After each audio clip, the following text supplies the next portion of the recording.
नमस्कार दोस्तों, आप सबका स्वागत है आपके यूट्यूब चैनल पीसेसएमपी टेक में।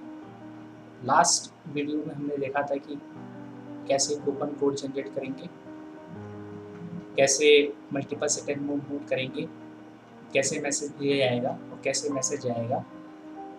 उस वीडियो में ये सब हमने डिस्कस किया था। तो मैं आशा करता हूँ कि आप लोग को अच्छी तरह समझ में आया होगा। तो उसी तरह से आज की टॉपिक में हम बात करेंगे कि पीसेसएमपी पॉस एप्लीकेशन में हम कैसे आइटम क्रिएट करेंगे। आइटम बनाते समय क्या-क्या इन्फॉर्मेशंस डालनी पड़ती हैं, किन-किन इन्फॉर्मेशन के थ्रू आपको आइटम वाइज़ रिपोर्ट मिल जाएगी, कि किस तरह के आप रिपोर्ट्स जनरेट कर सकते हैं। तो मैं आज आपको बताऊँगा कि कैसे आइटम बनाएँगे, क्या-क्या इन्फॉर्मेशन डाली जाती है। चलिए देखते हैं। दोस्तों आप देख पा रहे हैं ये आइटम मास्टर है। पीसेसएमपी पॉस एप्लीकेशन में आइटम को बहुत ही ईज़ी तरीके से क्रिएट किया जा सकता है। तो जैसे आप देख पा रहे हैं item code, item description, short code, department, group name, category, जिनके आगे स्टार लगा हुआ है वो सब फील्ड मैंडेटरी हैं, वो आपको भरनी ज़रूरी है और आप फील्ड ब्लैंक छोड़ सकते हैं। तो आइटम कोड जो है ऑटोमेटिक इंक्रीज़ होता है, इसको टच नहीं करना है, ये ऑटोमेटिकली इंक्रीज़ होता है, ये अपने आप बढ़ता जाएगा जैसे-जैसे हम आइटम क्रिएट करते जाएंगे। आइटम डिस्क्रिप्शन में आइटम का नाम लिखा जाएगा। उसी तरह से शॉर्ट कोड लिख सकते हैं आइटम का, डिपार्टमेंट डाल सकते हैं, डिपार्टमेंट वाइज सेल रिपोर्ट आ जाती है, डिपार्टमेंट वाइज परचेज रिपोर्ट आ जाती है, department wise quantity on hand report आ जाती है। इस तरह की रिपोर्ट आप जनरेट कर सकते हैं, देख सकते हैं अगर आप डिपार्टमेंट यहाँ पे डालेंगे। वैसे ही group wise sale report, group wise purchase report, group wise stock, ये सब आप यहाँ पे चेक कर सकते हैं। वैसे ही item category wise unit of measurement, piece, kilogram, gram, litre, इसका मास्टर भी यहाँ पे है जिसमें आप यूनिट ऑफ मेजरमेंट अपनी तरफ से बढ़ा भी सकते हैं। पॉस कोड जो है पॉइंट ऑफ सेल है, तो ये point of sale by default वही रहेगा जो फर्स्ट टाइम आपने जो कंपनी में क्रिएट किया होगा, तो point of sale by default वही रहता है। सप्लायर कोड, यहाँ पे सप्लायर सेलेक्ट कर सकते हैं कि ये आइटम किस सप्लायर से आया है। उसी तरह से परचेज कॉस्ट डाल सकते हैं। जैसे आप परचेज कॉस्ट डालेंगे, जो भी परचेज टैक्स उसमें आप सेलेक्ट करेंगे, उसका लैंडिंग प्राइस यहाँ बन जाएगा कि ये इसका लैंडिंग प्राइस है। वैसे एमआरपी डाल सकेंगे, एमआरपी पे यहीं पे सेट कर सकेंगे कि इस एमआरपी पे आप कितने % डिस्काउंट के साथ इसका सेल रेट अपने आप कैलकुलेट हो जाएगा कि इतने एमआरपी पे आपका मार्जिन 3%, 4% जो भी है उतना कम करके सेल रेट बन जाता है, जिससे आपको डिस्काउंट अलग से डालने की नीड नहीं होती है। आप यहीं से सेट करके उसका सेल रेट बन जाएगा। टैक्स कोड सेलेक्ट कर सकते हैं। ओपनिंग बैलेंस, अगर फर्स्ट टाइम कोई आइटम क्रिएट कर रहे हैं तो उसका आप यहाँ पे ओपनिंग बैलेंस फीड कर सकते हैं। सेस डाल सकते हैं कि इसमें जो भी सेस लगा हो वो आप यहाँ उस आइटम पे लगा सकते हैं, डाल सकते हैं। रीऑर्डर क्वांटिटी सेट कर सकते हैं। एक्सपायरी डेट सेट कर सकते हैं।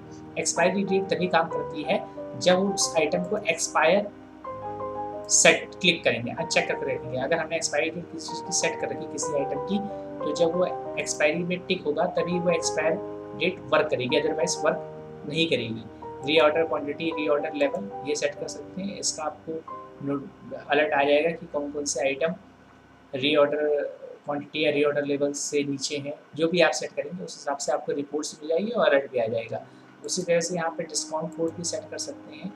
डिस्काउंट कोड वो चीज़ है कि आप किसी आइटम पे क्या-क्या डिस्काउंट किस-किस डेज़ में क्या-क्या देना चाहते हैं। उस तरह से आप यहाँ पे मल्टीपल डिस्काउंट कोड भी सेट कर सकते हैं। तो पहले मैं आपको दिखाता हूँ कि वो डिस्काउंट मास्टर बनता कैसे है। यहाँ पे मास्टर में डिस्काउंट मास्टर है, कॉन्फ़िगर डिस्काउंट। कॉन्फ़िगर डिस्काउंट करते ही यहाँ पे जैसे आपने D1 कोई भी डिस्काउंट का नाम आपने मान लीजिए, मैं अभी आपको डिस्काउंट देता हूँ, ठीक है? यहाँ पे सारे आइटम्स की लिस्ट आ जाएगी। आपने यहाँ पे किस डेट से किस डेट तक, किस टाइम से किस टाइम तक ओपन रहेगा, फिक्स रहेगा। डेज़ ऑफ वीक सेट कर सकते हैं कि किस डेज से किस कौन-कौन से डेज़ में ये डिस्काउंट एप्लीकेबल होगा। डिस्काउंट परसेंट डाल सकते हैं, बिल्ड क्वांटिटी डाल सकते हैं कि इतनी बिल्ड होने पे इतनी फ्री क्वांटिटी मिलेगी। इस तरह से आप हैप्पी रेट फिक्स कर सकते हैं। कौन सा फ्री आइटम जाएगा उसके साथ वो भी सेट कर सकते हैं। इस तरह से बहुत सारी फैसिलिटी आप डिस्काउंट जब बनाएँगे तो आप कर सकते हैं। ऐसे मल्टीपल डिस्काउंट आप बना सकते हैं।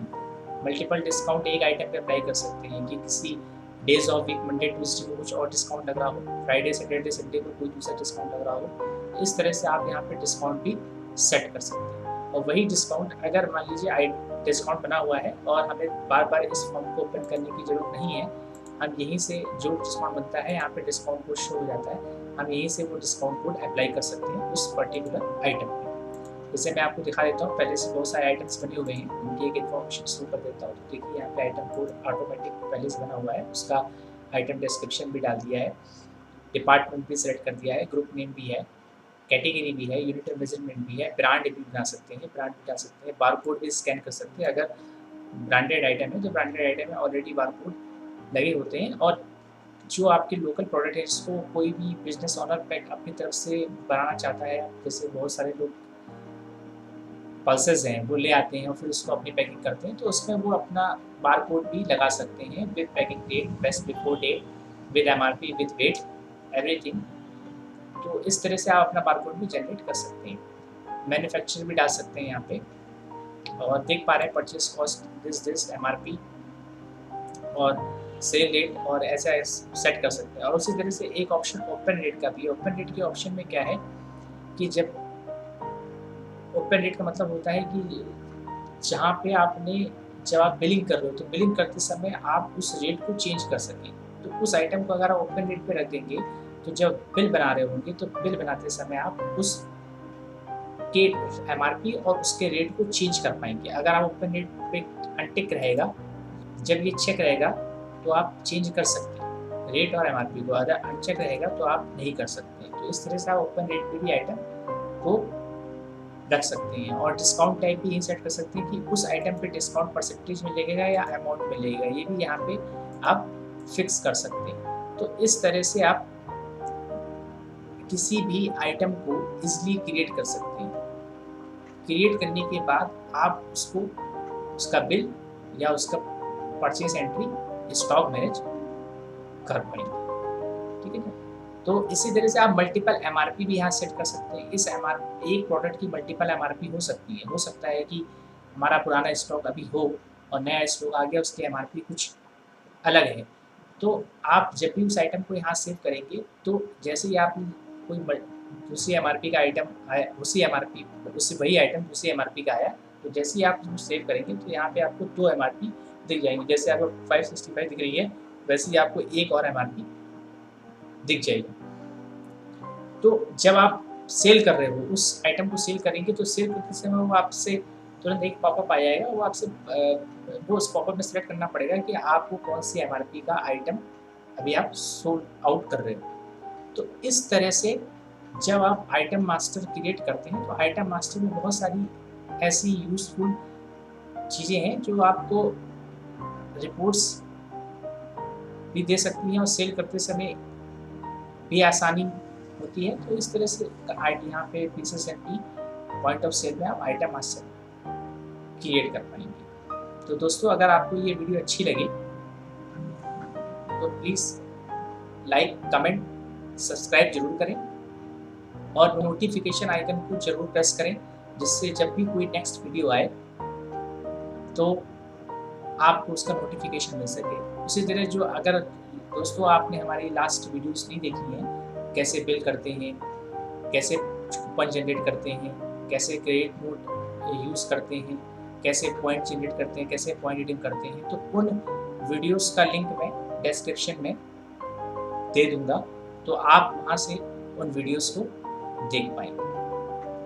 तो दोस्तों, धन्यवाद। Thanks for watching. Have a nice day. जय हिंद, वंदे मातरम।